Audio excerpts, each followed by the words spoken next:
गणपती आता येतील काही दिवसांवर, गणपती मंडळाची स्थापना होते, गणपती कुठेतरी कोपऱ्यात असतो, पण दिखावा जो काही असतो, देखावा फार तर मागे पत्त्यांचा डाव रंगेल. भक्ती जो तो ज्याच्या त्याच्या पद्धतीने करतो. पण प्रश्न असा आहे की भक्तीमध्ये नेमकं काय असलं पाहिजे, किंवा ती भक्ती करत असताना आपल्याला आवडते ती भक्ती करायची आहे की भगवंताच्या आवडीकरता भक्ती करायची आहे. एखाद्या मंडळाला जर गणपतीनं दृष्टांतच दिला असेल की बाबा रे, मला आपलं ते अथर्व शीर्ष नको, गणपती स्तोत्र नको, देवाची धर्माची गाणी नको, मला आपलं ते सारखं बाई वाड्यावर या ऐकवा, असा जर एखाद्या मंडळाला जर दृष्टांत दिलाच असेल तर काय सांगावं, आपण कुठे काय बोलणार.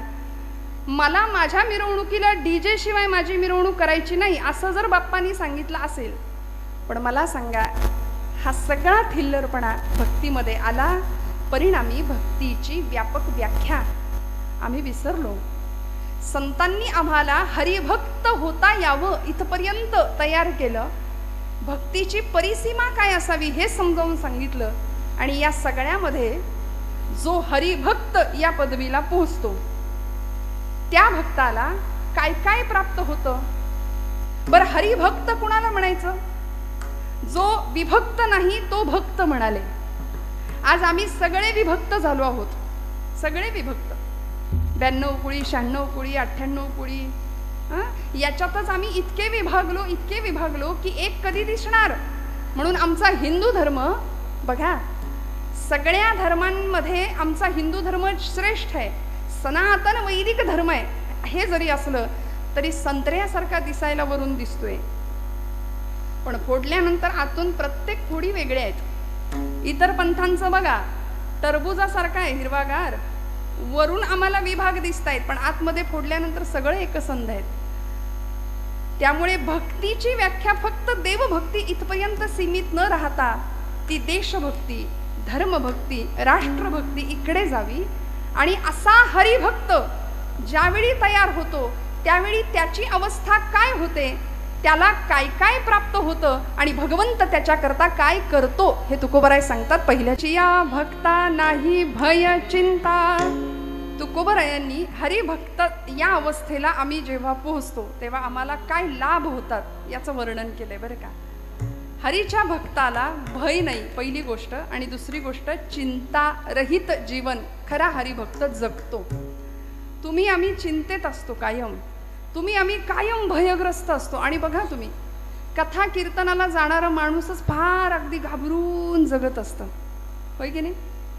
आम्ही निर्भय असावं ही संतांची अपेक्षा आहे. कीर्तनाला रोज येणारा माणूस कायम लो कॉन्फिडन्स आहे, अजिबात आत्मविश्वास नाही, जीवनाकडे सकारात्मकतेकडे बघण्याची दृष्टी नाहीये, जीवनाचा संघर्ष पचवण्याची तयारी नाहीये. पण हरिभक्त ज्यावेळी आम्ही होतो तो भक्त भयरहित भयमुक्त जीवन जगतो. म्हणून आमच्या सगळ्या संतांची उदाहरणं बघा, चरित्र बघा. तुकोबरायांचं चरित्र घ्या, काय होतं महाराजांकडे. आम्ही सदैव सुडके, जवळी येतात चोरही धाके. चोरांनी 10-100 वेळा विचार करावा यांच्या घरात जाताना जाऊ की नको. दारिद्र्य बघून आपल्याकडचंच काहीतरी द्यायची इच्छा व्हावी की काय, म्हणून चोर सुद्धा घाबरायचा तुकोबरायांकडे यायला. पण महाराज निर्भय, संसाराला बाजूला ठेवलं. संसार तापे तापलो मी देवा, करिता या सेवा कुटुंबाची. मी हे सगळं केलं भगवंता, पण पोळलो, ताप झाला, आणि आता तुझ्या भक्तीला लागलो, तुझ्या भजनाला लागलो. मला लोक काय म्हणतात याची मला पर्वा नाही. कोणी निंदा कोणी वंदा, आम्हा स्वहिताचा धंदा. माणसाने असं असावं बरं का, निर्भय असावं, निर्भय. नाहीतर अमुक काय म्हणेल, आता कीर्तनाला मी जाऊन बसलोय, मग माझे मित्र काय म्हणतील. ऐन 25शीत 20शीतली पोरं कीर्तनाला येताना फार विचार करतात, का समाज काय म्हणेल, 4 मित्र काय म्हणतील आत्तापासूनच येड लागलं याला, निघाला कीर्तनाला. आमच्या तरुण अगदी 20-25शीतल्या मुली सुद्धा कीर्तनाला येताना थोडंसं काचकूच करतच येत असतील, मला असं वाटतं नाही का. मनामध्ये लोक काय म्हणतील. अर्जुनाचं हेच झालं होतं की नाही हो. पण भगवंतांनी कसं सिद्ध बनवलं. कुरुक्षेत्रावर मोहग्रस्त झालेला अर्जुन भयव्याकुल स्थितीमध्ये होता. सिदंती मम गात्राणी मुखंच परिशिष्यती. माझे हातपाय गळून गेले देवा, माझ्या तोंडाला कोरड पडली, कारण माझेच आप्तेष्ट समोर आहेत. पितामह भीष्म, द्रोणाचार्य, कृपाचार्य, या सगळ्यांना मी कसं मारू? माझे भावंड समोर आहेत. हातातलं धनुष्य गळून पडावं.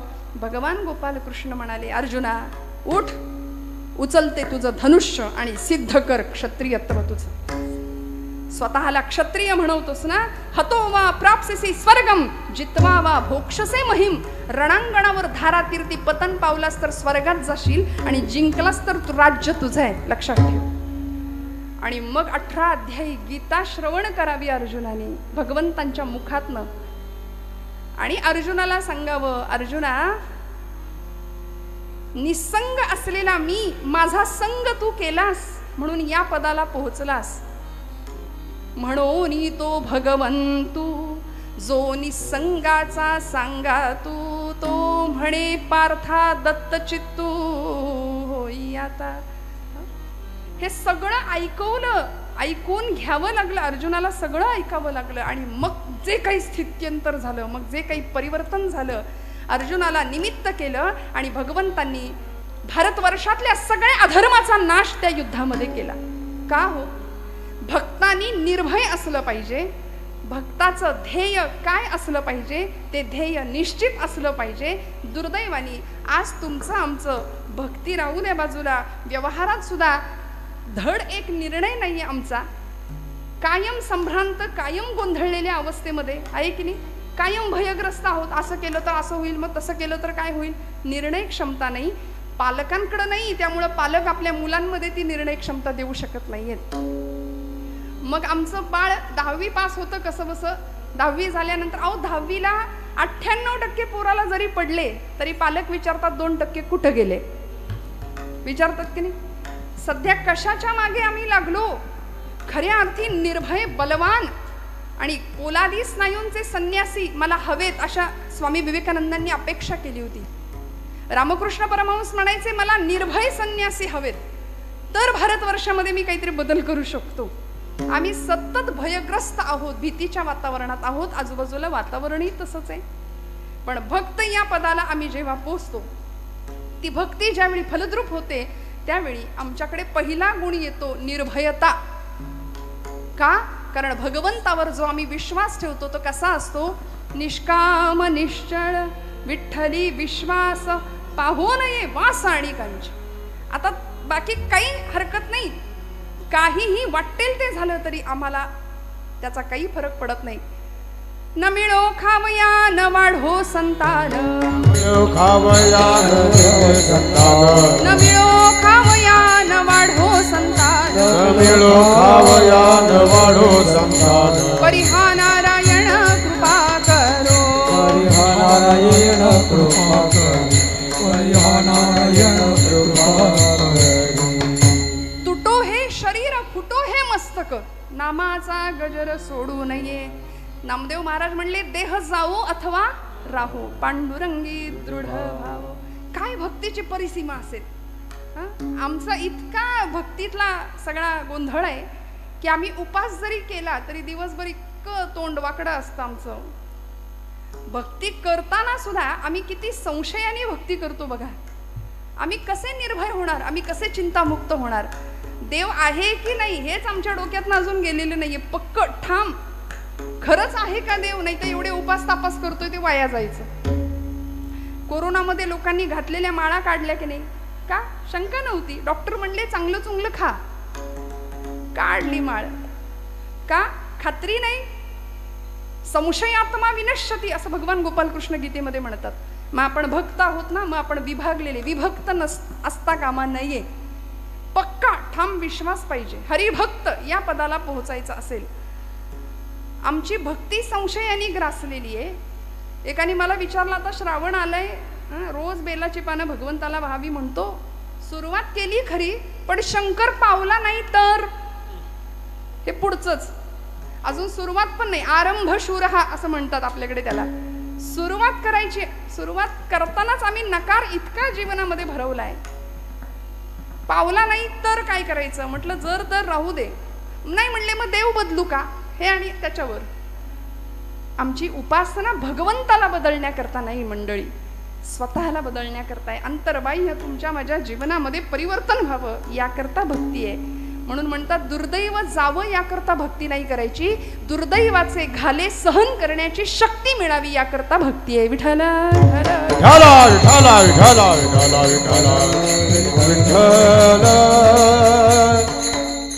मग या पदाला आम्ही एकदा पोहोचलो, हरिभक्त या स्थितीला पोहोचल्यानंतर आम्ही निर्भय जीवन जगलो पाहिजे, निर्भयता आमच्याकडे आली पाहिजे.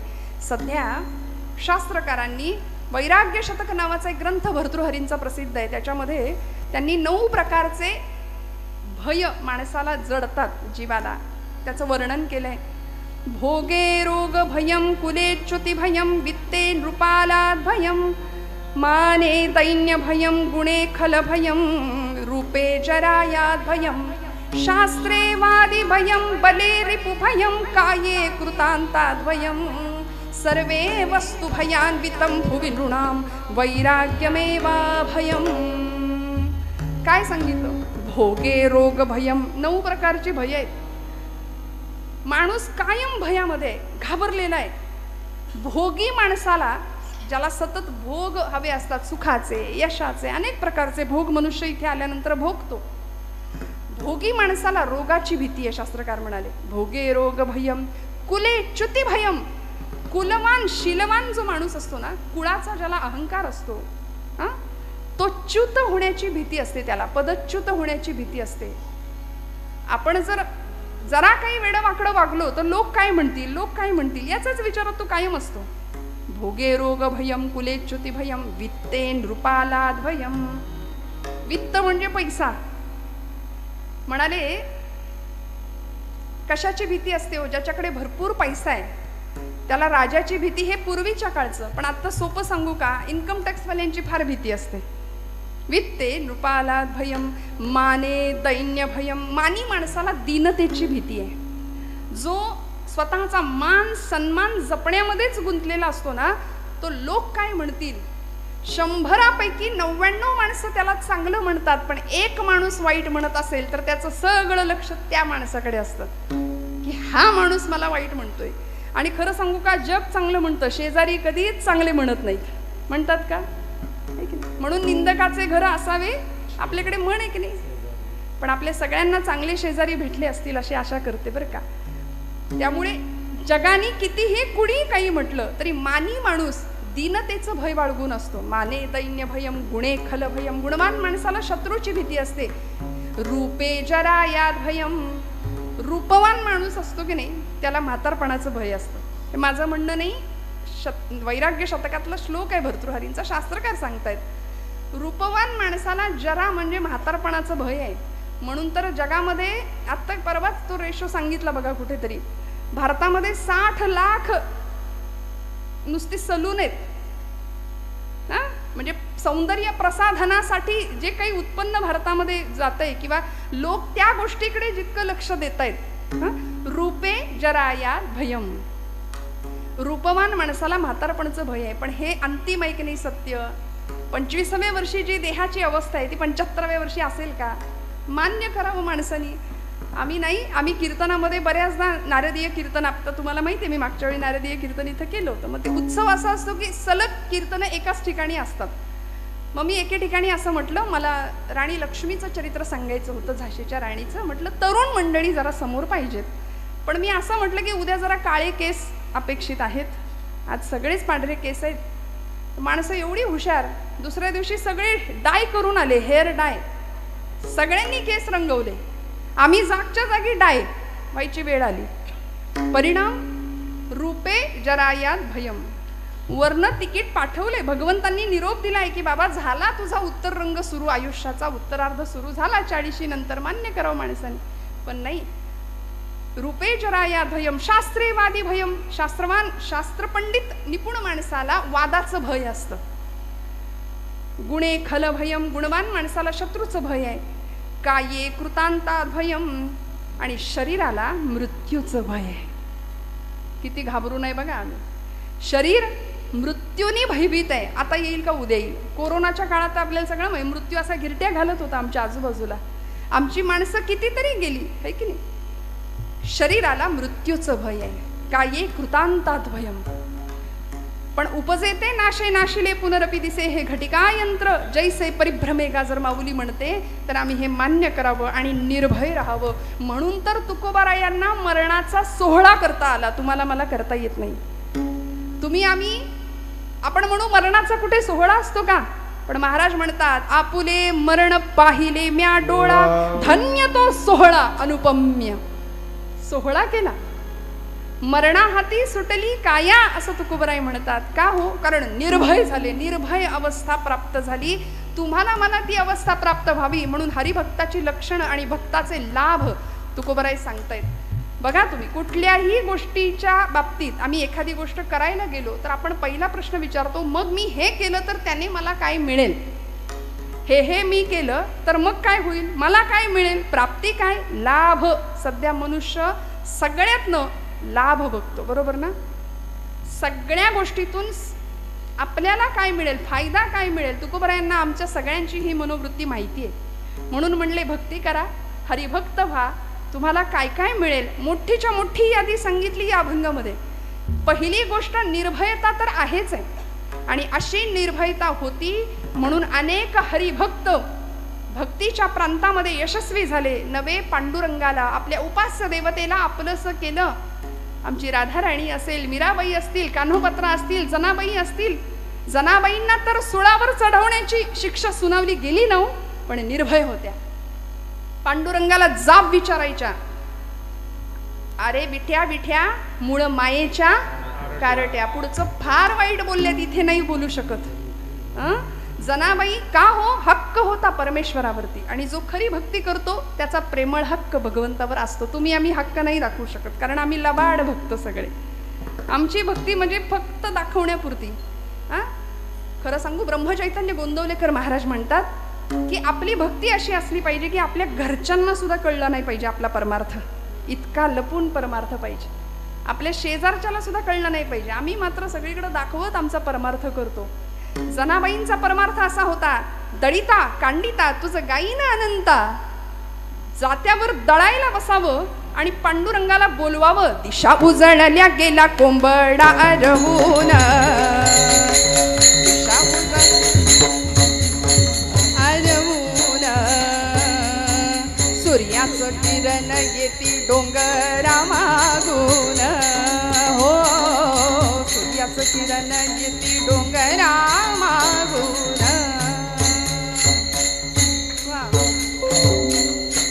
जनाई बैसली जात्यावरी दळायाला, पांडुरंग सखा येई तिच्या गमदतीला. घरच्या पिठाची घालू भाकर पती देवा, ही गोडी अमृताची पांडुरंगा वाटे हेवा. भगवंतानी धावत यावं, जनाबाईंनी सांगावं, पांडुरंगा सख्या ये रे, हाक मारावी, आणि भगवंतांनी धावत यावं. जने जने आलो ग, जनी मांडते दळाणा, नाम ओठी घोळते, भारी जड हे जाते तुझी या विना. पांडुरंगा, संसाराचा ताप झालाय, संसाराचा उद्वेग झालाय. संसार म्हणजे ज्या संसारामध्ये आम्ही सुखाची अपेक्षा करतो तो संसार दुःखमुळे एवढ्यावरच थांबू नका. संसारच दुःख आहे. विठ्ठल विठ्ठल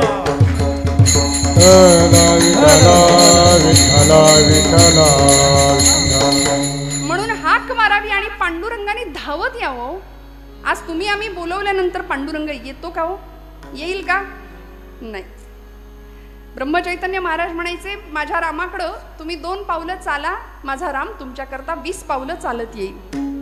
तुम्ही चाललाच नाही तर तो म्हणेल तू तुझ्या जागी बरा, मी माझ्या जागी बरा. आमचं असं आहे, आम्हाला देवाकडून सगळं पाहिजे, देव नको. आहे की नाही? यादी लिस्ट तयार आहे आमची, हे पाहिजे ते पाहिजे ते पाहिजे. भक्ती करतो, सकाम भक्ती करतो.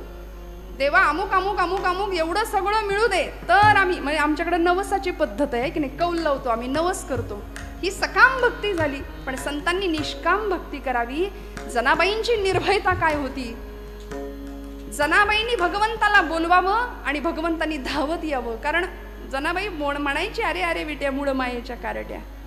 नामदेव भांडण करायचे, भक्त कैवारी या होशी नारायणा, भक्त कैवारी या होशी नारायणा, बोलता वचन काय लाज, काय लाज, पंढरी निवास सखा पांडुरंग, पंढरी निवास सखा पांडुरंग. नामदेव महाराज म्हणायचे, तुला माझ्याशी बोलायला लाज वाटते काय रे देवा? असं आम्ही बोलू शकतो का? नाही. का? मला सांगा. आम्ही सगळ्या माता भगिनी, मी थोडंसं या वर्गाला बोलते, की आपलं पोटचं लेकरू जर दिवसभर उपाशी असेल, जेवलंच नाही, तर आपल्याला किती वाईट वाटतं? एकदा तरी डोळ्यात पाणी येतं की नाही? आज माझ्या लेकरांनी, आज माझ्या काळजाच्या तुकड्यांनी काही खाल्लं नाही. किती गुंतलोय आम्ही बघा मायेमध्ये. वास्तविक तोच तुकडा काळजाचा मोठा होतो, लाथ मारायला पुढे मागे बघत नाही, पण त्याच्याकरता आम्ही किती तुटतो, किती झुरतो. संत म्हणतात, तेवढं झुरणं, तेवढं तुटणं भगवंता करता ठेवा. तरी झडझडोनी महिला निघ, ये भक्तीची वाटे लाग, तई पावसी अव्यंग निजधाम माझे. आम्ही भगवंतासाठी कधी रडतो का हो? समजा आमचं पोरग जेवलं नाही म्हणून आम्ही एखाद्या वेळी डोळ्यात पाणी येईल, माऊलीचं नाव उच्चारल्यावर आमच्या डोळ्यात पाणी यावं, पण ते नाही येत. भगवंता पुढे नैवेद्य ठेवून आम्ही कधी रडलोय का? जसं पोरासाठी रडतो तसं. आज माझा देव जेवतच नाही, जेवतच नाही. आम्हाला वेळ कुठे? आम्ही काढून घेतो लगेच. खाल्लं बिल्लं तर करायचं काय त्याने?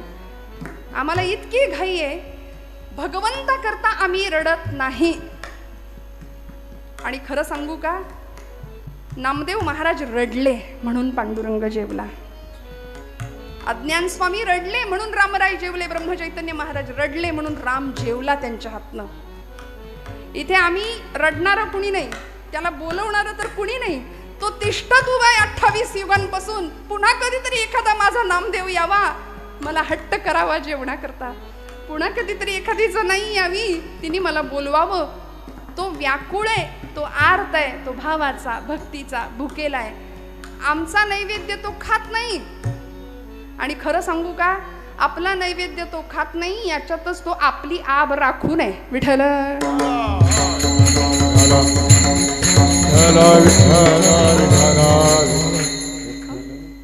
आहे की नाही? भगवंत आपला नैवेद्य खात नाही हे बरं आहे एका अर्थी. त्यांनी जर खायला सुरुवात केली तर अनंत हस्ते कमलावराने, देता किती घेशील दो कराने, नेईल जेव्हा ते तू क्या करानी, किती रक्षसी मग दो कराने. इतकं दिलंय त्यांनी, आणि ते सगळं जर काढून घ्यायला लागला तर मग काही आपलं खरं नाही. जनाबाईंनी आर्ततेने भगवंताला बोलवावं आणि भगवंतांनी सांगावं, मीही होतो एकला करमेना मुळी मला. जने जने मलाही नाही करमत ग, आरसा मला गे दिधला तुझे या तेठेन. पांडुरंगा सख्या आलास करे, हात तुझा लागला रे, जात झालं हलक हलक, दारी आलं अमृत पिक तुझी याद ठेला. पांडुरंगाने सांगावं, जने काय सांगू, मीही होतो एकला करमेना मुळी मला. आणि असा संवाद भगवंताचा जनाईचा चालावा. आपल्या सगळ्यांना कथा माहितीये, मी काही वेगळं सांगत नाहीये. एखादी कथा जर सांगायला लागली ना, लोक म्हणतात ऐकलंय, माहितीये, परत काय. हे स्वतःला सॉफिस्टिकेटेड समजणारी माणसं बरं का, कीर्तनातली. श्रद्धा नाही, भाव नाही, व्यवहारातलं मोठेपण इथं सुद्धा जपणारी काही मंडळी असतात, पण आपल्यापैकी तसं नाहीये कुणी, याची मला जाणीव आहे. त्यावेळी प्रत्येक वेळी आमचा भाव जागृत होतो, आम्ही तिथं पोहोचतो. जनाबाईंचा भाव काय असेल एका क्षणापुरतं का होईना आम्हाला जाणवतं. आणि ज्यावेळी पांडुरंगाने दळायला सुरुवात करावी, भगवंताला सांगावं जनाईनी, पांडुरंगा तुला सवय नाही बाबा, कंबर बिंबर दुखेल. आडवे झाले भगवंत, गळ्यातला रत्नहार काढून टाकला. थंडी होती म्हणून जनाबाईनं आपलं कांबळं टाकावं. इकडे पहाड झाली, भूपाळीचे स्वर कानावर पडले. सगळे पुजारी म्हणतायत भूपाळी आणि लक्ष हाराकडं. विषयात बडबडलेली माणसं याहून दुसरं काय करणार. सगळी बडबड गडबड सुरू झाली. सगळे विकारग्रस्त आम्ही माणसं, आम्ही सगळं याकडेच लक्ष देतो. बघा तुम्ही, ताबडतोब जनाईवर आळ घेतला गेला, तिला पकडलं गेलं. आपली कथा पुढची सगळी माहिती आहे तुम्हाला.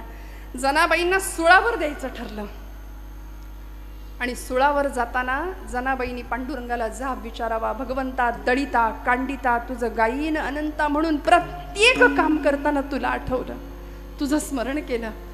कुठल्याही कामामध्ये प्रत्येक श्वासाला मी तुझं नाम घेतलं. पांडुरंगा हा दोष मला लागावा अशी जर तुझी इच्छा असेल तर ठीक, तुला हवं तसं होईल. पण मी निर्दोष आहे हे जगाला जर कळायचं असेल ना तर भगवंता तुला यावं लागेल. म्हणून सुळावर देताना जनाबाई म्हणतात, पाटील अहो पांडुरंगाच्या देवळात निघाले तरी पायरीला नमस्कार करून जाते, आज तर आयुष्य संपवायला निघाली, या सुळाला नमस्कार तर करते. म्हणून सुळाला हात लावला आणि सळ सळ सळ सूळ सगळा वितळायला लागला. लोखंडाचं पाणी झालं. आता जर हे असं नवीन पिढीला सांगितलं तर फार पुढारलेली, फार शिक्षण घेतलेली मंडळी म्हणतात हे काही पटत नाही. बुद्धीला पटत नाही, पण बुद्धीपेक्षा भावनेनी इथे विचार करायचा असतो. बरं त्यांना पटावं तर त्यांनाही सांगावं लागेल, नाहीतर ते इकडे येणारच नाहीत. आपलं फार आहे बघा तुम्ही, आपल्या संप्रदायामध्ये असू दे, हिंदू धर्मामध्ये असू दे, आमची नवीन पिढी भरकटलेली आहे, वेगळ्या मार्गावर जातीये. का? कारण आम्ही त्यांना आपलंसं करून घेत नाही. तुला नाही कळायचं ते जाऊ दे, तुझं तू बघ. आपण त्याला बोलून मोकळे होतो. पण ते म्हणतात हे तुमचं मॅजिक आम्हाला पटत नाही, आमचं लॉजिक काय आहे, लोखंडाचं असं पाणी होऊ शकत नाही. अहो पण पंचभौतिक असलेला देह आहे, भू जल तेज समीर ख अशा 5 महाभूतांपासून बनलेला देह, त्यातलं अग्नितत्व भगवंत जागृत करतात. आणि अग्नीचा स्पर्श झाल्यानंतर लोखंडाचं पाणी जसं होतं तसं अग्नीची सत्ता तिच्या हाताच्या स्पर्शाला दिली, लोखंडाचं पाणी झालं. सर्व सत्ता आली हातात, नाम याचा खेचर दाता. भगवंत सत्ताधीश आहे, तो तुम्हाला मला सगळं द्यायला बसलाय. त्यामुळे आम्ही निर्भय व्हावं आणि मोकळ्या मनाने, मोकळ्या अंतःकरणाने भगवंताची भक्ती करावी. नाही भय चिंता, चिंतारहित जीवन तुमचं आमचं असावं. का? कारण दुःख निवारिता नारायण तुझं मोकलील. ऐसे नाही मज मोकलील, ऐसे नाही तुझे मोकलील, ऐसे नाही तुझे मोकलील.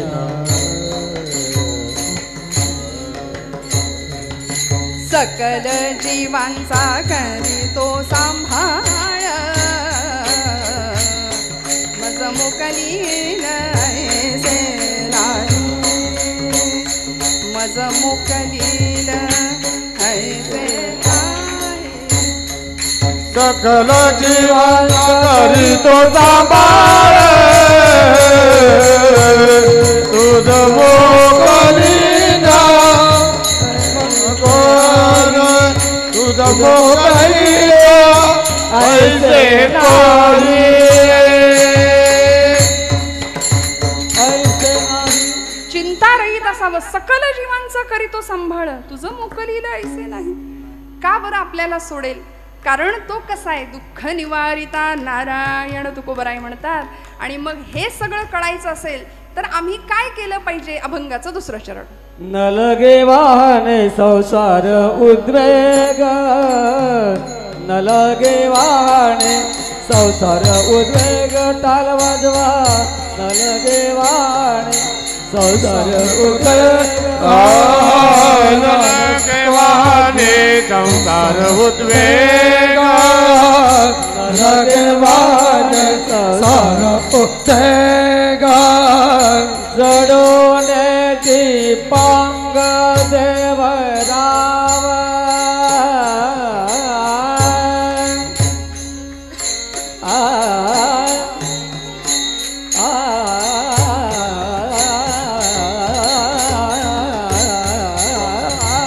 जडोने दीपांग देवराव.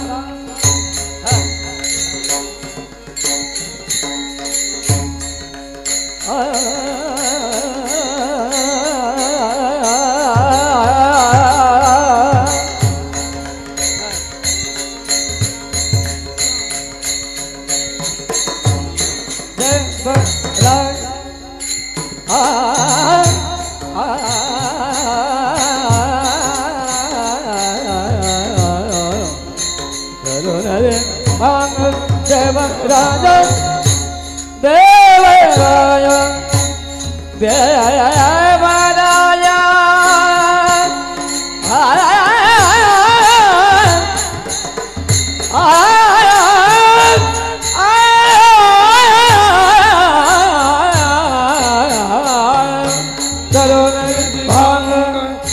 देवराय जलोन दीपांग देवराया जलोन दीपांग देवराया नलगे वाहने संसार उद्वेग नलगे वाहने संसार उद्वेग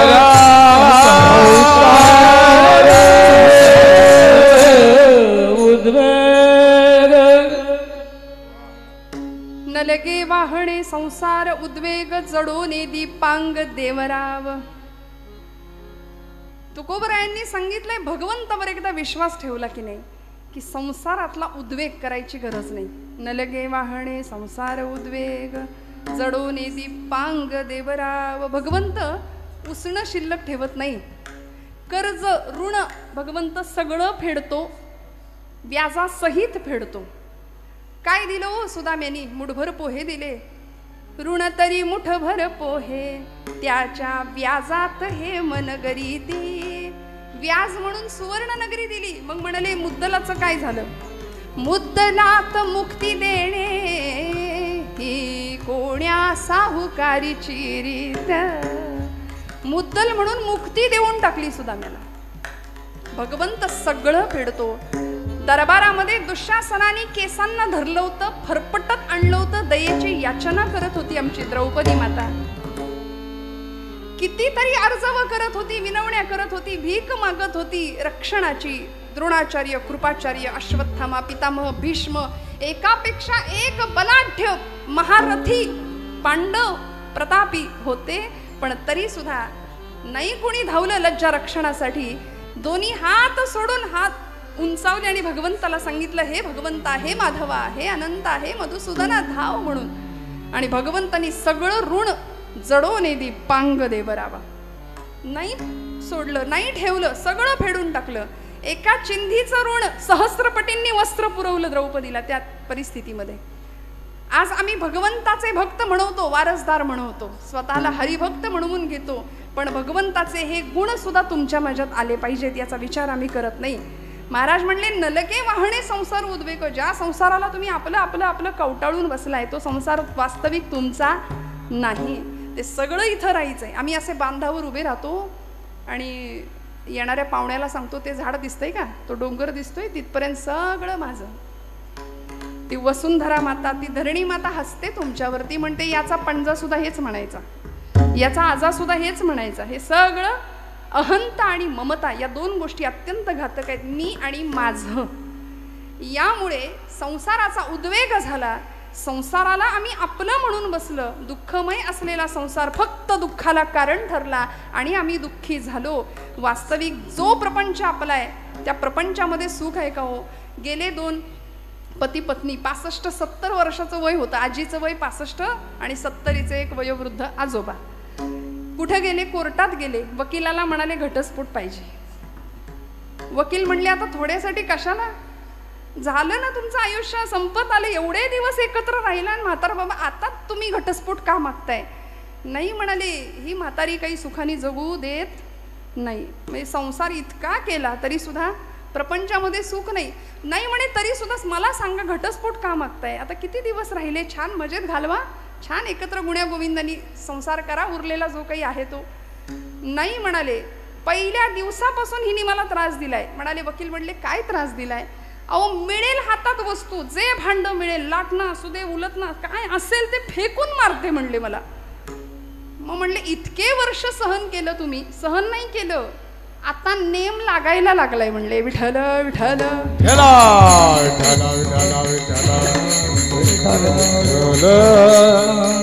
इतके दिवस सगळी प्रॅक्टिस झाली म्हणूया. आणि असा प्रपंच आहे बघा ना. वाटतंय सुख आहे, सुख सुख म्हणत आहे दुःख ठाकोनी आले. करुणाष्टक लिहिली समर्थ रामदास स्वामींनी.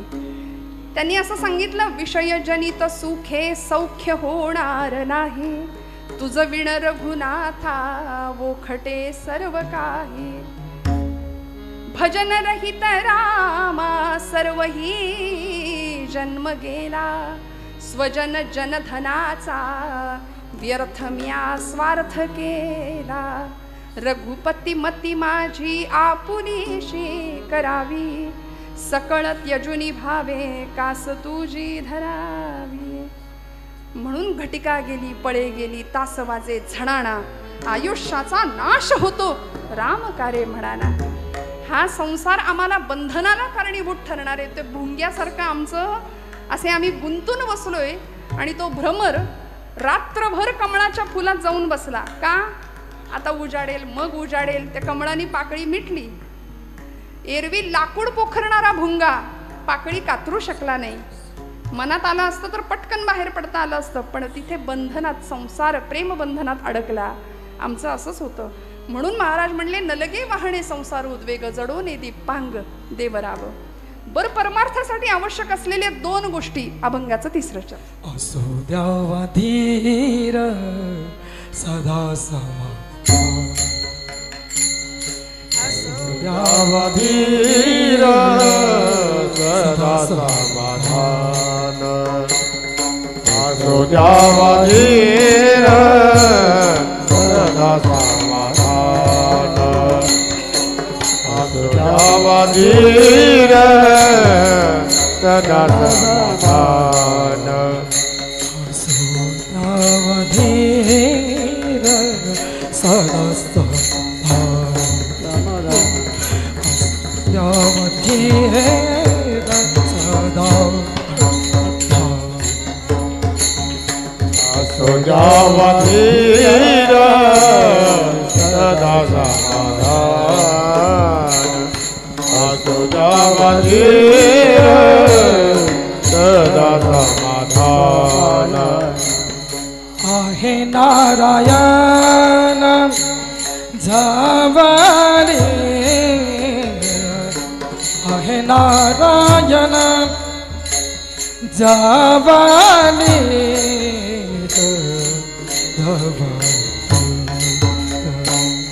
नगे वाहने संसार उद्वेग, नगे वाहने संसार उद्वेग.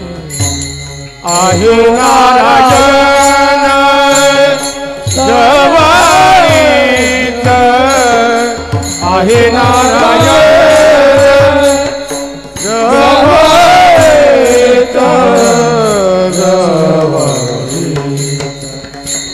नलगे वाहने संसार उद्वेग, नलगे वाहने संसार उद्वेग.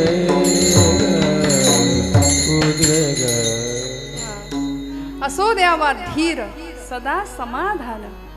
महाराज आश्वासक शब्द वापरतात. आहे नारायण जवळीच. तुलसीदासजी म्हणतात, चीटिक के पाव में घुघरू बजे वो भी नाद श्री रघुनाथ सुने. एवढं त्याचं आमच्याकडे लक्ष आहे, पण आम्ही बेभानपणे आयुष्य जगतोय. आम्हाला भ्रांत आहे कशाची? सुख कसं मिळेल, संपत्ती कशी कमवता येईल. सध्या सगळ्या जगाची भूक एक आहे, सत्ता, संपत्ती, पैसा, श्रीमंती. मेलेल्याच्या टाळूवरचं लोणी सुद्धा ओरबाडून घेण्याची वृत्ती समाजामध्ये आपण आज पाहतोय. पण असो द्यावा धीर सदा समाधान. महाराजांनी 2 शब्द महत्वाचे वापरले परमार्थासाठी आवश्यक. धीर. आणि ते परमार्थातच नाही, तो व्यवहारात सुद्धा महत्वाचा आहे बरं. धीर. आज तुम्ही आम्ही सगळे अधीर आहोत. जीवनामध्ये शांतता नाही, समाधान नाही, स्वास्थ्य नाही, सगळं आहे पण समाधान नाही. 50 लाखाचा मोबाईल, टीव्ही सगळं आहे घरामध्ये. पोरांकडे गाड्या मस्त, अगदी त्या शिवजयंतीला पुंगळ्या काढून फिरवतात. जगाचं काही बेफिकीर, जगाचं भानच नाही हो आम्हाला. व्यसन आणि फॅशन याच्या आहारी गेलेली आमची तरुणाई. मला कधी कधी वाटतं त्यांच्या त्या पॅन्ट बघितल्या तर असं वाटतं माणसांपेक्षा उंदरं जास्त आहेत की काय घरात यांच्या. सगळं शिकवायची वेळ आली की नाही, केशभूषेपासून वेशभूषेपर्यंत. का हो, कुठे चाललो आम्ही? एक काळ असा होता, म्हणजे एखाद्याच्या घरात आपण गेलो आणि पटकन चहा आला समोर.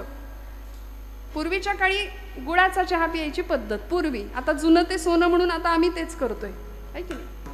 पूर्वी माणसं दूध न घातलेला चहा द्यायची, तेव्हा आपली माणसं काय म्हणायची, म्हणजे गरीबाच्या घरचा चहा, काळा चहा. आता ते श्रीमंतीचं लक्षण झालंय. ठिकठिकाणी फाटलेले ग्रीन टी, अजून ब्लॅक टी, त्याला नावं दिली आम्ही, वा वा, लेमन टी. बरं, ठिकठिकाणी फाटलेल्या जीन्स ते श्रीमंतीचं लक्षण झालं. आमच्या इथल्या आजीनी सांगावं, साडी फाटली तर जोडून रफू करून, आहे की नाही, वापरायची. गरिबीत माणसांनी हे दिवस काढले म्हणून नव्या पिढीला हे सगळं भोगायला मिळतंय. आणि आम्ही हे सगळं विसरून घरातलं 2 वर्षाचं पोर घरातल्या म्हाताऱ्या आजीला म्हणतं, आजी तू गप, तुला काही कळत नाही. आणि तुम्ही आता कसे हसला तसेच घरातले सगळे हसतात, किती हुशार बाळ आहे. त्याला 2 वाजवल्या पाहिजेत की नाही त्यावेळेत. मला खरं सांगा, मी चुकत असेन तर. शास्त्र सांगतं, लालयेत 5 वर्षांनी, 10 वर्षांनी ताडयेत. 5 वर्षापर्यंत बाद झाले लाडकोड. 10 वर्षाच्या पुढे, 5 वर्षाच्या पुढे पोरग गेलं की फटके देता आले पाहिजेत वेळेच्या वेळी. नको तिथे नाही तितकं जर कौतुक झालं ना, तर मग फार भरकटले पण यायला वेळ नाही लागत. बाप हसत हसत 5 वर्षाच्या पोरांनी मांडलेली चापट सुद्धा सहन करतो, म्हणतो माझं बाळ किती हुशार आहे. मग तेच बाळ मोठं झाल्यावर हाताऐवजी लाथ वापरतं आणि वृद्धाश्रमाची वाट दाखवतं. मला काही दिवसांपूर्वी वाचलेला रेशो आहे, भारतामध्ये हिंदू धर्मीयांची वृद्धाश्रम जास्त आहेत. किती लाजिरवाणी गोष्ट आहे. मुस्लिम पंथामध्ये आपल्या आई वडिलांना वृद्धाश्रमात पाठवायची व्यवस्था किंवा पद्धतच नाहीये, ते सांभाळतात. आज तुम्हाला आम्हालाच आमचे पालक जड का होत आहेत? का आमची पोरं वृद्धाश्रमाचा रस्ता आई वडिलांना दाखवतायत? सगळं असून बेवारस असल्यासारखे पालक वर्ग का बरं? रक्ताचे पाणी करावं, हाडाची काढं करावी, सगळं करावं का हो? आम्ही अधीर झालो. असंयमित जीवन, मर्यादे पलीकडचं जीवन आज आम्ही बघतोय, भोगतोय आजूबाजूला. इथल्या प्रत्येक पुरुषांनी, माता भगिनींनी मला सांगावं की आमची तरणी ताठी पोर जर घरातनं बाहेर पडली आणि संध्याकाळी 7 वाजून जरी गेले आणि ती घरात नाही आली तर आमच्या काळजाचा ठोका चुकतो की नाही? का हो?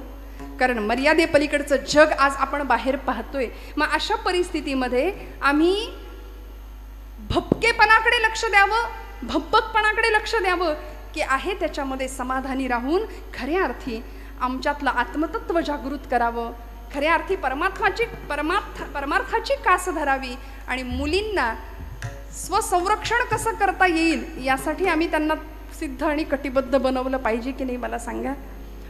असे टपून बसलेत, कधी आमच्या उमऱ्यात येतील सांगता येत नाही. लव जिहादवाले आमच्या पोरीबाळींना फूस लावून फसवून घेऊन जातायत, धर्मांतर सरळ घडतायत. आणि हा परिसर तुम्हाला, मला काही, मी काय सांगावं इथं येऊन? आपण सगळं जाणता, आपल्या सगळ्यांना सगळं माहिती असतं, फक्त ज्यांनी बोलायला हवं ती मंडळी बोलत नाहीत म्हणून सगळं बिघडतंय. नको बोलायला हवे त्यांचे आवाज भयंकर वाढतायत. धर्मावरती विशिष्ट प्रकारे घाला घातला जातोय. आमच्या देवी देवतांवर, आमच्या संतांवरती नको त्या प्रकारे प्रहार केले जातात आणि आम्ही शांतपणे बसलोय, कुणाच्या घेण्यात नाही, कुणाच्या देण्यात नाही. आम्हाला कशाची फिकीर नाही, परवा नाही.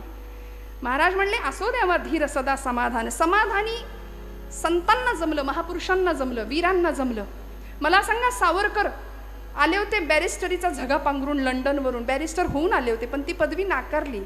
इथं आल्यानंतर 2 BHK 3 BHK घेता आला असता, बंगले बांधता आले असते, जमिनी घेता आल्या असत्या. संतांना करता आलं असतं की नाही? माऊलींना विचारावं, माऊली तुम्ही काय केलं इथं येऊन? तुम्ही काही घेतलं का एकरभर जमीन? माऊली म्हणले, हे विश्वची माझे घर, ऐसी मती जयाची स्थिर, किंबहुना चराचर आपणची झाला. म्हणून आज आम्ही बंगले बांधतो, पण आमच्या घरामध्ये माऊलींचा फोटो असतो. वसुधैव कुटुंबकमची भावना संतांना समजली, कारण ते सदैव समाधानी होते. तुकोबराय म्हणले, ठेविले अनंते तैसेची राहावे. आणि हे समाधान प्राप्त व्हावं याकरता आमच्या संतांनी प्राणपणाने प्रयत्न केले, लढले. किती? 11:30 पर्यंत वेळ आहे आपल्याकडे का नाही? 11:15. बरं, टाइम लिमिट दिलेला आहे. अशी समाधानी वृत्ती तुमच्या माझ्याकडे असेल. बघा समाधान पाहिजे की नाही, नाहीतर आपलं दिलंय म्हणून घ्यायचं 12 वाजेपर्यंत. आम्हाला नारदीय कीर्तनाची फार सवय, 2-2.5 तास आपलं एकटंच बडबडत बसायचं. पण हे आहेत याचं भान ठेवलं पाहिजे. विठ्ठल विठ्ठल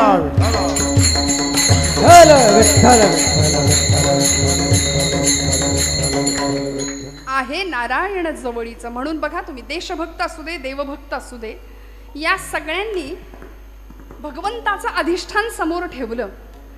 16व्या वर्षी छत्रपती शिवप्रभूंनी रायरेश्वराच्या मंदिरात जाऊन रोहिडेश्वराच्या किल्ल्यावर 150 मावळ्यांच्या धारोष्ण रक्ताचा अभिषेक शंभू महादेवाला घातला होता. का? सामर्थ्य आहे चळवळीचे, जो जो करील दयाचे, परंतु तेथे भगवंताचे अधिष्ठान पाहिजे. स्वतःसाठी उत्तम जगता आलं असतं, पण नाही. भक्त या पदाला, मग तो मातृभक्त असू दे, देशभक्त असू दे, देवभक्त असू दे. भगतसिंग ऐन 22व्या-23व्या वर्षी ही पोरं फासावर गेली. कल्पना करा, आमच्या घरातली 22-23 वर्षाची पोरं, काय वय होतं, पण तरी सुद्धा देशमातेसाठी प्राणांचं बलिदान दिलं. आणि ज्यावेळी फाशीच्या तख्तावर उभे राहिले होते भगतसिंग, मेरा रंग दे बसंती चोला, माहे रंग दे बसंती चोला, त्यावेळी भगतसिंगांची आई त्या कारागृहाच्या बाहेरच्या बाजूला रडत होती, भिंतीला कान लावत होती, त्या भिंतीवरून हात फिरवत होती, मेरा भगत फाशी पे जा रहा है. सगळा समाज विचारत होता की आई साहेब तुम्ही का रडताय, मुलगा फासावर चालला म्हणून रडता का? नाही म्हणाल्या, नाही, मेरा भगत आज जा रहा है इसलिए मैं नहीं रो रही हूँ, मेरा भगत जा रहा है, मातृभूमि के लिए जा रहा है, ये मुझे पता है, भगत जा रहा है इसका अभिमान है. अरे भगत सारखी अजून 7 पोरं जरी माझ्या पोटी जन्माला आली असती ना, तरी ती मी मातृभूमीलाच वाहिली असती म्हणाली. याला म्हणायचं भक्त ही अवस्था बरं का. मग राष्ट्रासाठी, देवासाठी, धर्मासाठी प्राणावर उदार होण्याची भूमिका आमच्या सगळ्या संतांनी, महापुरुषांनी, वीरांनी निभावली. आमच्याकडे तारुण्याची व्याख्या परमादरणीय जगन्नाथ महाराज फार सुंदर सांगतात बघा. तेजस्विता, तपस्विता आणि तत्परता हे 3 गुण एकत्र आले की तरुण होतो ना, पण तो तरुण धरून आणावा लागतो म्हणतात की नाही महाराज. पण या तरुणाईला कशाला म्हणायचं हो तरुण? अंगापिंडानी बळकट, मजबूत स्नायू, बलदंड शरीर यष्टी म्हणजे तरुण का? नाही. तेजस्विता, स्वामी विवेकानंद म्हणाले, तपस्विता आणि तत्परता हे 3 गुण आले की आम्ही सगळे तरुण. मग 75 वर्षाचे शेलार मामा सुद्धा तान्याला म्हणायचे, तान्या चढव यशवंती, म्या मारीन उदय भान्याला. गडाला पण सिंह गेला तेव्हा चमत्कार घडतो, जेव्हा 75 वर्षाचे शेलार मामा तिथे प्राणांची आहुती देतात, तिथे लढतात. तानाजी मालुसरे प्राणांची आहुती दिली, जीवाला जीव देणारी ही सगळी मावळे मंडळी. का हो? कारण शपथच घेतली होती 16व्या वर्षी, हे राज्य व्हावे ही तो श्रींची इच्छा. रक्ताचा अभिषेक केला होता शंभू महादेवाला, देवीचं अधिष्ठान ठेवलं होतं. देवी उमे कालिके आदिशक्ती शिवानंदिनी भक्त कल्याणिनी चंडासुर छेदिनी भद्रकालिनी शंभासुर प्राण संहारिणी दाक्षायणी शैल राजेंद्र कन्ये जगत्स्वामिनी राजराजेश्वरी कुळाची भवानी तुला प्रार्थितो हा शिवाजी रणी दे जय स्वामिनी. देवी उमे कालिके आदिशक्ती शिवानंदिनी भक्त कल्याणिनी चंडासुर छेदिनी भद्रकालिनी शंभासुर प्राण संहारिणी. कुळाची भवानी तुला प्रार्थितो हा शिवाजी रणी दे जय स्वामिनी. आई जगदंबेची पूर्ण कृपा होती म्हणून हा राजा सिंहासनाधीश्वर छत्र चामर परिधान केलेली, पण तरी सुद्धा गळ्यामध्ये देवी भक्तीची कवड्याची माळ घालत होता. हातामध्ये पोत घेऊन देवीचा भुतिया बनून गोंधळी बनून नाचत होता. हे गोंधळी गोंधळी अंबेचे गोंधळी गोंधळी गोंधळी गोंधळी आम्ही अंबेचे गोंधळी गोंधळी गोंधळी आम्ही अंबेचे गोंधळी. आमचा घालावा गोंधळन वासुदेव हरिनाम संबळ. आमचा घालावा गोंधळ हरिनामे संबळ. जिथं विठूच राऊळ तिथं संतांचा गोंधळ, जिथं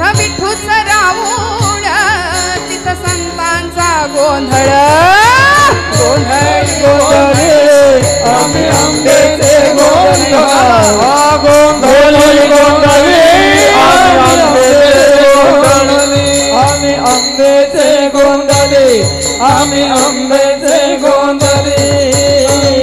आई राजा उध उध म्हणून हातात पोत घेऊन का हो सामर्थ्य आहे चळवळीचे जो जो करील तयाचे परंतु तेथे भगवंताचे अधिष्ठान पाहिजे. म्हणून स्वराज्यावर आलेली सगळी संकट परतावून लावण्याचं धैर्य साहस पराक्रम आणि ताकद होती कारण निर्भय अवस्था प्राप्त झाली होती. हरीची या भक्ता नाही भय चिंता. कारण जिजाऊ माऊलींनी अगदी लहानपणापासून हरिभक्ती शिकवली होती.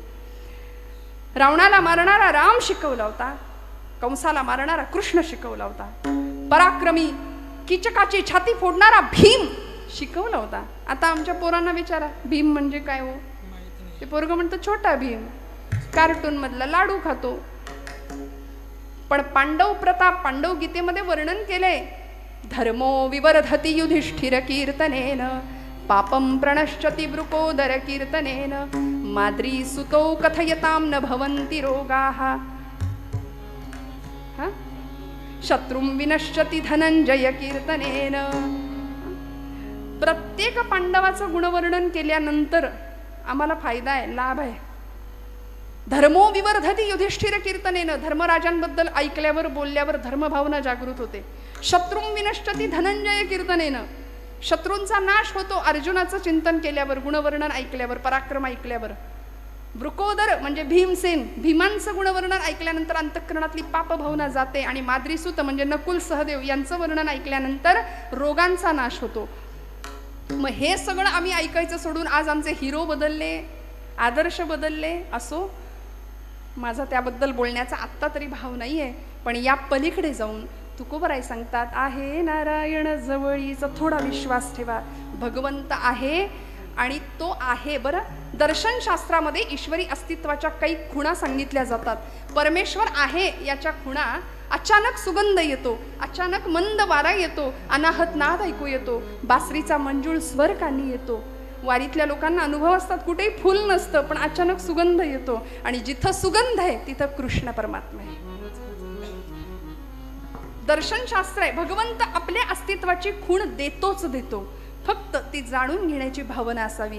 आणि मग नवविधातल्या सर्वश्रेष्ठ भक्तींमध्ये अशी एक भक्ती आहे, त्या भक्तीकडे जाताना पहिली भक्ती तुकोबराय आमचे भागवतकार सांगतात श्रवणम कीर्तनम. आणि या कीर्तन भक्तीमध्ये असलेली नाम साधन ही भक्ती ती आम्हाला नित्य निखळ परमानंद दिल्याशिवाय राहणार नाही. म्हणून हाताने टाळी, मुखाने नाम विठोबा. जय जय विठोबार कुमार,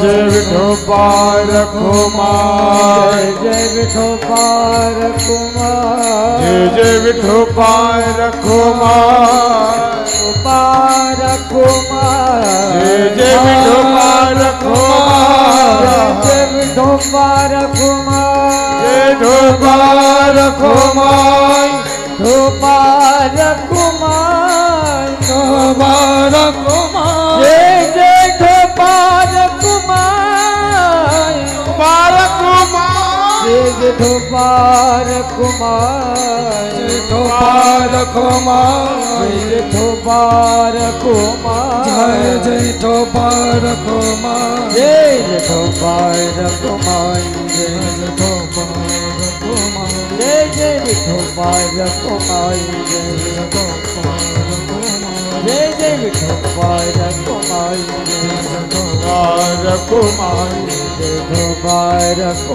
जय जय ढोबा रखुमाई विठोबा रखुमाई जय जय ढोबा रखुमाई ढोबा रखुमाई जय जय ढोबा रखुमाई ढोबा रखुमाई जय जय ढोबा रखुमाई ढोबा रखुमाई जय जय विठोबा रखुमाई हरि जय जय हरि जय जय हरि जय जय हरि जय जय हरि हरि हरि हरि हरि हरि जय जय हरि हरि हरि हरि हरि जय जय हरि हरि हरि हरि जय जय हरि हरि हरि हरि जय जय ढोबा रखुमाई ढोबा रखुमाई हरि जय जय हरि हरि जय जय हरि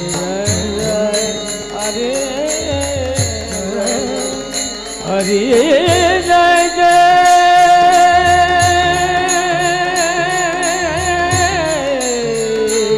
हरि जय जय जय जय जय जय ढोबा रखुमाई जय जय ढोबा रखुमाई जय जय ढोबा रखुमाई जय जय ढोबा रखुमाई जय ढोबा रखुमाई जय ढोबा रखुमाई जय जय ढोबा रखुमाई जय जय ढोबा रखुमाई जय जय विठोबा रखुमाई जय जय ढोबा रखुमाई जय जय ढोबा रखुमाई जय जय ढोबा रखुमाई जय जय ढोबा रखुमाई जय जय ढोबा रखुमाई जय जय ढोबा रखुमाई जय जय ढोबा रखुमाई ढोबा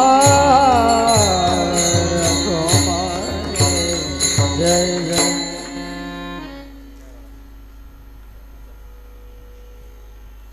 वडघरमधल्या सगळ्याच लोकांचा उत्साह, कीर्तनावरचं प्रेम आणि संतोष भाऊंचं नियोजन आयोजन सर्वच अप्रतिम आहे, यात शंका नाही. आपल्या सगळ्यांचा भाव.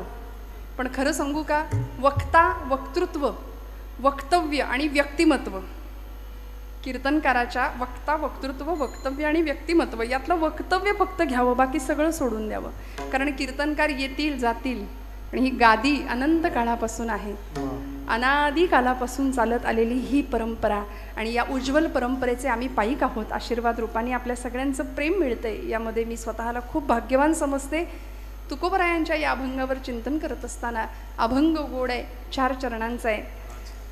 हरीची या भक्ता नाही भय चिंता, दुःख निवारिता नारायण, न लगे वाहणे संसार उद्वेग, जडो नेदी पांग देवराव, असो द्यावा धीर सदा समाधान, आहे नारायण जवळीच, न लगे वाहणे संसार उद्वेग, जडो नेदी पांग देवराव. भागवतामध्ये नवविधा भक्तीचा उल्लेख आहे. श्रीमद भागवत महापुराण या ग्रंथामध्ये कथा आहे. प्रल्हादानी आपल्या पित्याला म्हणजे हिरण्यकश्यपूला नवविधा भक्ती पटवून सांगितली. श्रवणं कीर्तनं विष्णु स्मरणं पादसेवनं अर्चनं वंदनं दास्यं सख्यं आत्मनिवेदनं.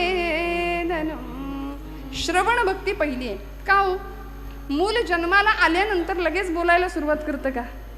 नाही, पहिल्यांदा आजूबाजूच्या जगाचा कानोसा घेतं, ऐकायला सुरुवात करतं, मग हळूहळू बोलायला सुरुवात करतं. पहिली भक्ती आहे श्रवण. म्हणून श्रवणाचे मिसे बैसावे येवोनी, साम्राज्य भुवनी सुख नांदे. मनाचा मारू न करता, इंद्रियांना त्रास सुद्धा न देता, माऊली काय म्हणते, येथे मोक्ष असे आयता श्रवणाची. श्रवण भक्तीचं महात्म्य आमच्या सगळ्या संतांनी पटवून दिलंय. आणि त्या पुढची भक्ती जी आपण आता करतो, कीर्तने महादोष जाती, कीर्तन चांग कीर्तन चांग होय अंग, असा महिमा कीर्तन भक्तीचा आहे की तुकोबराय म्हणतात, ब्रह्मज्ञाना हाती घुटवीन लाळ, ऐसा या कीर्तनी ब्रह्मरस, मुक्त आत्मस्थिती सांडवीन. काय संतांचा दृढ विश्वास आहे बघा या नामभक्ती विषयीचा.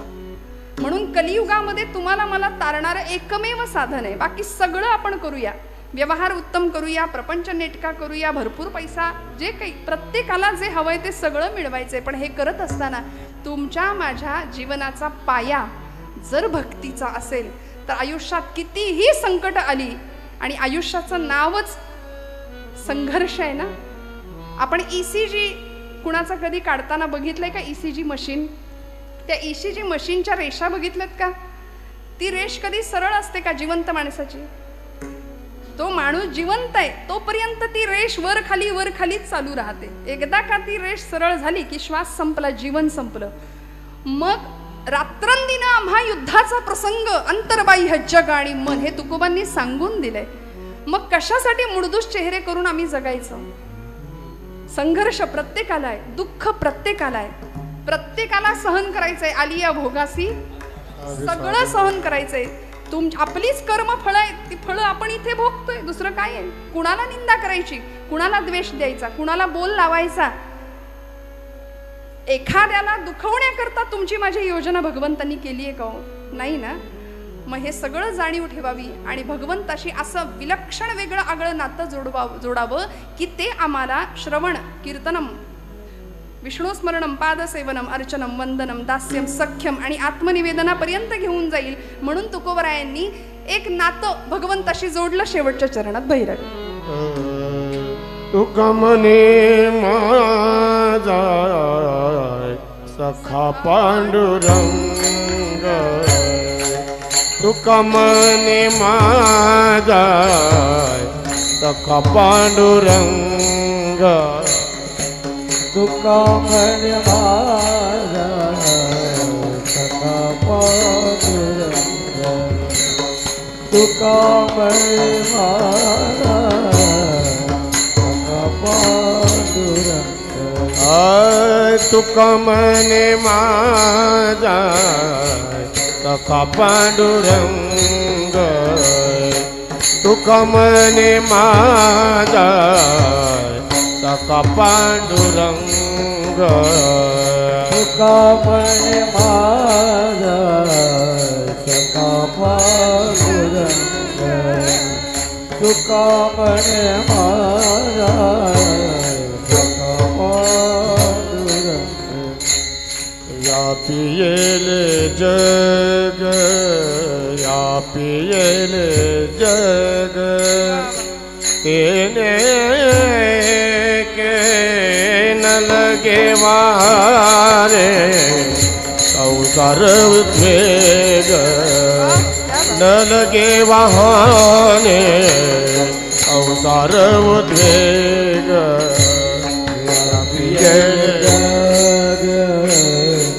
व्यापियेले जग, येणे येते न लगे वाहने, न लगे वाहने, संसार उद्वेग. जडोन दीपांग देवराव, जडोन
जळून दीपांग देवराव देवराव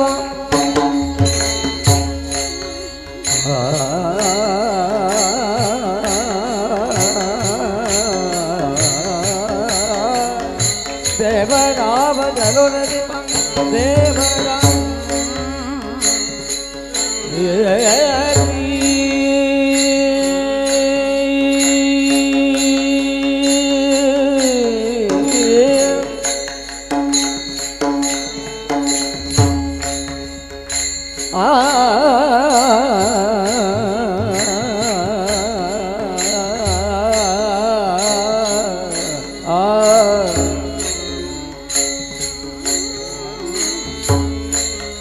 आधी म्हणायचं नलगे वाहणे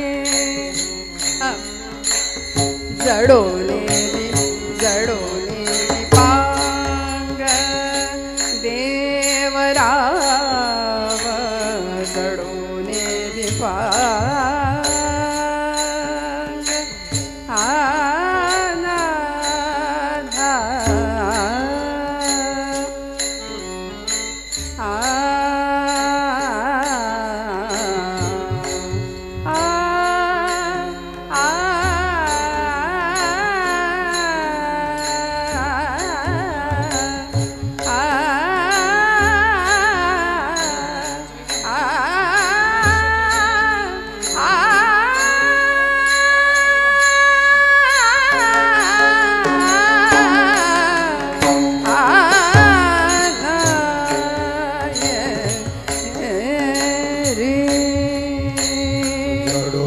दीपांग जडोने दीपांग देवराव नलगे वाहने संसार उपेग नलगे वाहने संसार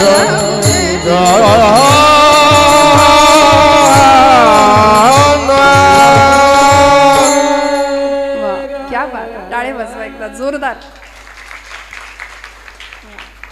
क्या बात. बरं या मंडळींना विचारलं ना राग कुठला होता नाही माहिती म्हणतात. हे इतकं विलक्षण आहे सगळ्यांचं बरं का. संतोष भाऊ सुद्धा आता गाणं शिकतायत गेल्या 2 वर्षांपासून ना मला. हो ना. त्यामुळे यंदा दिसलेत ते माईक समोर. गोरक्षनाथ महाराजांचं सुद्धा मोठेपण यातच आहे की यांना शास्त्र विचारलं त्यामागचं राग कुठला वादी संवादी काय वर्जस्वर कुठले काही माहिती नाही. पण गळ्याची जात आणि भगवंतांनी दिलेला हा प्रसाद ती मंडळी ही सगळीच सुनील महाराज काय गोरक्षनाथ महाराज काय जपतायत प्राणपणाने. आणि तोच भाव आहे की हा भगवंतांनी दिलेला प्रसाद आहे. यामध्ये आपलं काही नाही. परमादरणीय भानुदास महाराजांचाही तोच भाव आहे. नादब्रह्माची अनेक वर्षांपासून सेवा करत आलेली ही मंडळी स्वरब्रह्माची सेवा करत असलेली ही मंडळी मनापासून झालेली सेवा सगळ्यांच्या चरणी रुजू करते. तुकोबरायांनी भगवंताशी नातं जोडलं सख्यत्वाचं जे अर्जुनाचं होतं. हो ना. भगवंताशी कुठलं तरी नातं जोडावं. द्रौपदींनी नातं जोडलं. कुंती आत्यांनी नातं जोडलं. मी म्हणते नाही कुठलं नातं जोडता आलं तरी तू देव मी भक्त ऐसे करी. बस तुकोबरायांनी हेही नातं आम्हाला सांगितलंय. अद्वैती तो माझे नाही समाधान ठेवून निराळा राही मज देव भक्तपण सुखाचा सोहळा. भगवंता तू देव मी भक्त ऐसे करी. नको ब्रह्मभाव नको आत्मस्थिती मला काही नको भगवंता. तुझ्याशी नातं असं जोडू दे की जगात कुणीही प्रयत्न केला तरी ते तुटता कामा नये.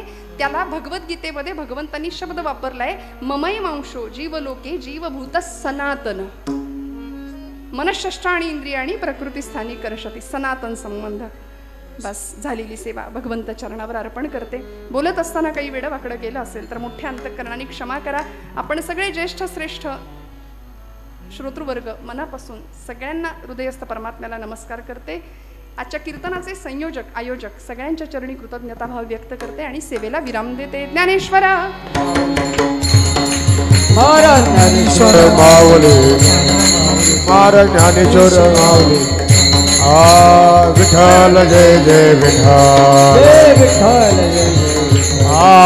जय विठ्ठल जय जय विठ्ठल जय विठ्ठल जय जय बोलिलेले गोरे वेडुआ गोरे उत्तरे करा क्षमा अपराध महाराज तुम्ही सिद्ध नाही उच्चारिला अधिकार म्या पुला करा क्षमा अपराध महाराज तुम्ही सिद्ध का म्हणे ज्ञानेश्वरा राखा पाया वेगेंकरा करा क्षमा अपराध महाराज तुम्ही सिद्ध रामकृष्ण हरी. जय हरी.